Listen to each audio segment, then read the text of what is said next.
Pabo natin mga kabrad. Kung makapansin nyo, ito yung isa nito. May bulutong. Meron pa diyang may bulutong. Kaya tinanong ko kay Joel kung ano yan.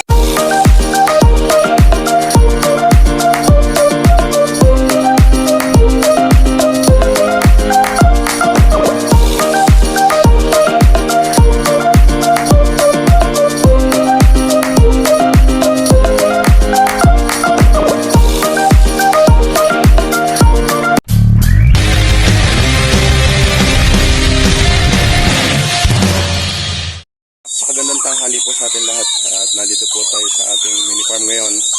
Kanina kasi umaga pumunta tayo doon sa meron tayong i-repair na bahay. Kaya yung mga tiles nag-aangatan. Ngayon dito muna tayo doon tapos dito na tayo dumiretso sa ating mini farm kaya hindi tayo nakapasok ngayon. Bukas na tayo papasok. Ngayon mga kabrad ang kailangan natin. Meron lang sa inyo isang tip na ito ginawa ito ni Joel doon sa ating mga pabo dahil yung ating pabo ay nagkaroon sila ng parang bulutong kaya ngayon tinanong ko kay Joel kung anong gamot doon kasi tinesting niya minsan doon sa isang walo natin na pabo pinakain niya ng paminta kaya yun daw isang mabisang gamot kaya ito mga kabrad pabo natin mga kabrad kung makapansin nyo ito yung isa nito may bulutong. Meron pa diyang may bulutong. Kaya tinanong ko kay Joel kung ano yung kamukha nito. Ayan o. May bulutong siya. Ngayon, yung ibang sisiw din natin doon sa 8 piraso doon, nagkaroon doon ng bulutong. Ang ginawa niya, pinakain niya ng, hindi naman rekta ang pinakain. Wala na ginawa mo doon, hindi mo nirekta, hinalo mo sa pagkain. Hinalo mo sa pagkain yung paminta. Kumbaga, ang ginawa natin ni Joel ay hinalo doon sa pagkain. Yung paminta. Tapos, ito nga, yung 8 na to. Ito. Nawala yung bulutong. Ibig sabihin, effective yung ginawa ni Joel dito sa mga pabo. Sabi ko nga, hindi natin ito pwede pabayaan yung pabo na to dahil sayang lang pagka naubos. Kaya yung mga kabrad, ang ginawa ni Joel doon, hindi mo naman mapapakain ng rekta na paminta, kundi ang gagawin mo discarte doon, ihahalo mo sa pidge. Ihahalo mo sa pidge yung paminta. So ito rin, ito wala naman to, alam mo ito, dahil ito bata pa to eh. Ito yung 10. Kaya sayang mga kabrad pagka hindi natin nagamot yung bulutong. Pero effective naman daw sabi ni Joel. Dahil yun siya naman talaga ang tagapag rito kung naobserbahan niya yung mga alaga namin na may mga diferensya. Siya yung gumagamot. Kaya ngayon, na-testing niya yung paminta pala, mabisa pala yun sa pabo. Ito kasi, sayang to. Ito kasi mga kabrad, 14. Saka ito mga kabrad, ang ginagawa na namin dito, hindi namin winawalay sa ina.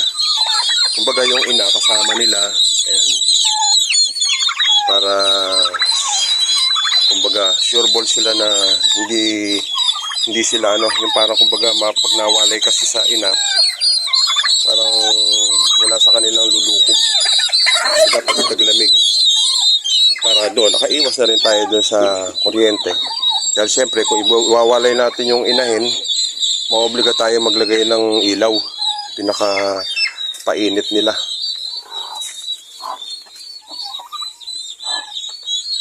Ito mga kabradyo, ito mga sisiyo pa lang pero ang lalaki na ng paa.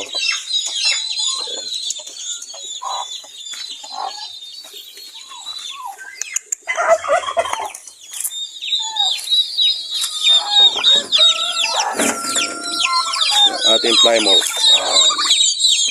bakas na yung ating palahi mga kabrad. Bakas na yung kanilang ayan. Ito nagmana sa mga ina yung kulay itim. Yun namang yung mapula, nagmana ro sa ina na Rhode Island. Sa ama. So itong ginagawa ni Joel.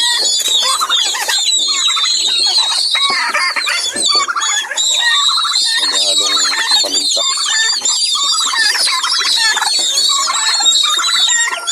Tapos basaw kung pawawalan ng tubig yun.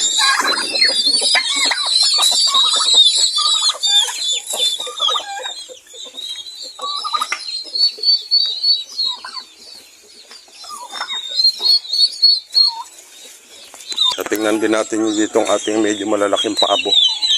Kung may bulutong ba.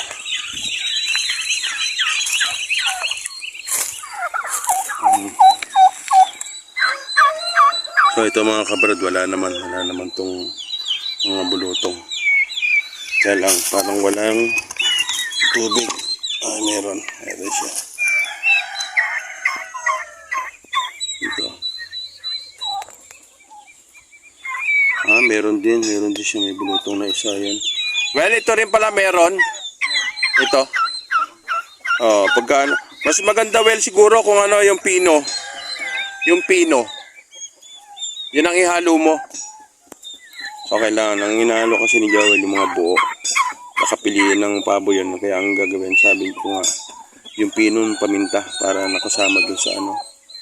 Yun meron silang gano'n bulutong.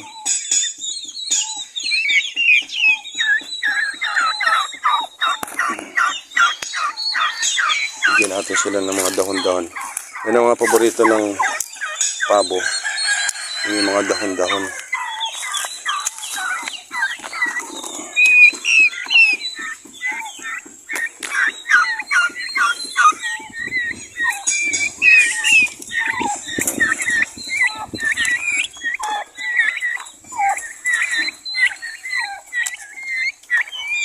Kasi ngayon mga kabrad, yung mga Madre de Agua natin, medyo tag-init kasi kaya walang dahong magaganda. Ang Madre de Agua kasi mga kabrad, pag tag-ulan doon sila talaga yumayabong. Tapos yun nga, ang pinapakain dito ni Joel pagka pinakagulay nila, yung talbos ng kamote. Ayan. Mapapansin nyo, yung mga baging na lang yun nandun. Kasi yun nga.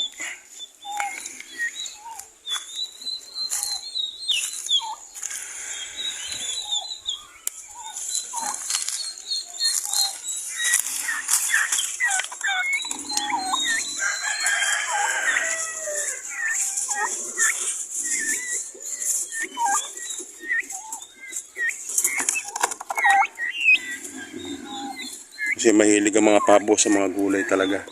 Mga dahon-dahon. Ang paborito talaga nila, Madre de Agua. Ayan. Yan ang gustong-gusto nila. Pero yan, yung kamoting kahoy, yan, mga kamoting baging, yan, gusto rin nila yan. Kaya isang bagay mga kabrad, kung may mga marami tayong pananim sa paligid, kung pagkain lang ng mga pabo o manok, malaki maititipid natin dahil yung pitch nila pwede nating gilingan ng mga dahon, mga mukha ng Madre de Agua, malunggay, dahon ng kamoting baging at saka ng kamoting kahoy. Pwede nating ihalo yun mga kabrad sa pigs. Kahit tsaga-tsagain lang, kung wala kayong shredder, pwede rin gamitin yung mano-mano na gagayatin nyo lang ng pino. Tapos pagka napino na, pwede nyong ihalo dun sa pigs na ipakakain sa kanila. Kung halimbawa, ang pakain ng mga pabo natin sa isang araw, inaabot ng 2 kilo, siyempre, mababawasan yun. Pwedeng posible maging 1 kilo na lang o 1.5 kilo. Makakatipid tayo ng 1/2 kilo.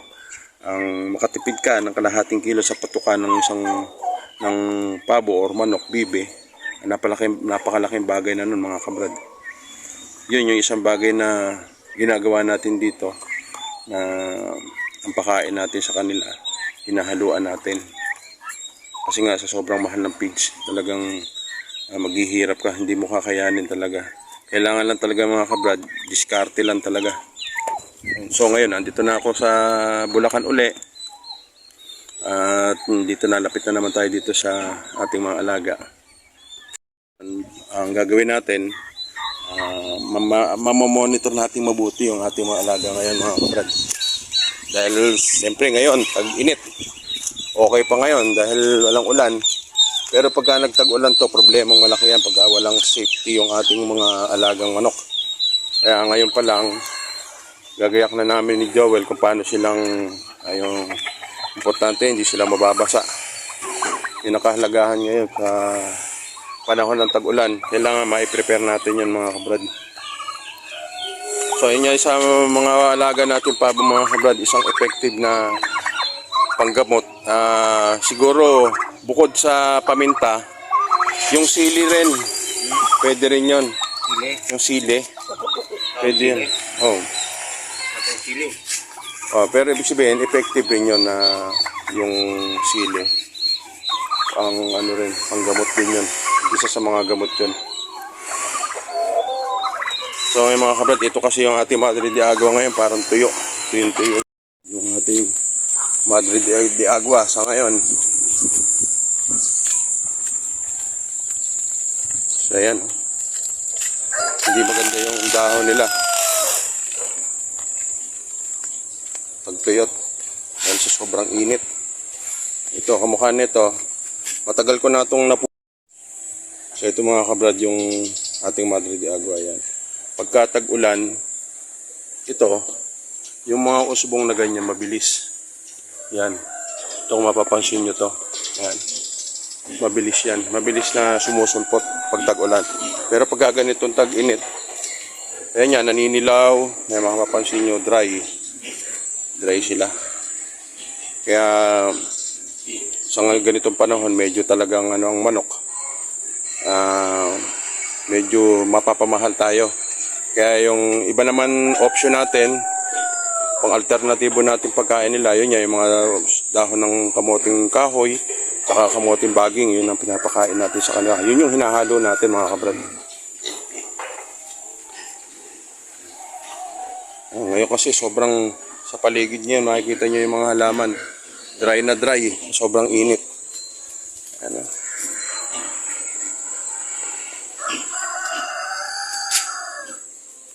Nga po mga kabrad, isang tip din natin sa may mga alagang pabo. Siguro effective din naman yun sa mga manok at kabibi. Pagka may mga ganong kaso na yung sa bulutong ayon lang yun mga kabrad sa experience na namin ni Joel na na-experience niya na nagpatuka siya ng paminta. Siguro meron din sa kanya nagbigay ng idea na ang paminta mabuting panggamot doon sa mga may bulutong. Kaya yun, sinubukan naman Joel, yun nga, yung 8 natin pabo, effective naman, nawala yung bulutong. Kaya yun ngayon, yun ang isang bagay na ginagamit namin pagka may mga pabo kami na may bulutong. Dahil sa nakita nyo nga ngayon, kung mapapansin nyo yung pabo, siguro nga sa sobrang init, ganyan na nangyayari yung ng bulutong. Dahil hindi naman natin yung pabo natin, hindi natin mapakawalan talaga ng na ganong edad nila. Kailangan, ang ginagawa nga namin ni Joel, sinasama namin yung ina, pati dun sa brooder. Kaya ang mapapansin nyo, medyo mataas yung brooder namin, kasama ng inahin ng ating pabo. Para, kumbaga, iwas na rin tayo dun sa mag-iilaw ka pa, kailangan pa, silyado yung paligid, para yung init, yun yung magsisilbing parang protection ng ating mga alaga. Pero dahil kasama yung ina, yun na yung magiging sa kanila, magko-comfort kumbaga doon sa kanyang mga sisiw. Ngayon, pag umidad na ng 1 month mga kabrad dyan, 2 months, pwede na natin sila pagsamasamahin. Pero bago natin sila pagsasama-samahin, yun babaksin na natin mga kabrad dyan yung ating pabo.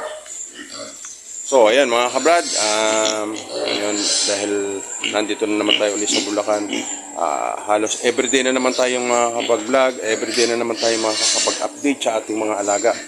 Para sa kung may mga bago tayong mga natututunan, isi-share namin sa inyo mga kabrad. Kaya muli, maraming salamat. God bless po sa atin lahat.